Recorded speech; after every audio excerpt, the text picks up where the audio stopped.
চিচিঙ্গা ডাল।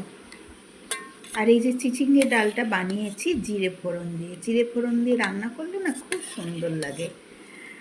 আর পেঁয়াজ আর চিচিঙ্গা রসুনও একটু দিয়েছি, ভেজে নিয়েছি। তারপরে এই যে ডালটা, এই ডালটা কিন্তু খুবই পুষ্টিকর। এটা একদম পাঁচমেশালি ডাল। সবুজ মুগ ডাল, ছোলার ডাল, মুগ, মুসুর সব রকম ডাল মিশিয়ে এই ডালটা। এটা খেতেও খুব সুস্বাদু হয় আর ভীষণ পুষ্টিকর। আমি এই রান্নার রেসিপিটা অবশ্যই আপনাদের সাথে শেয়ার করব খুব তাড়াতাড়ি। আর একটু গাঢ় গাঢ় ডাল করেছি, এটা রুটি পরোটার সাথেও খেতে খুব ভালো লাগে।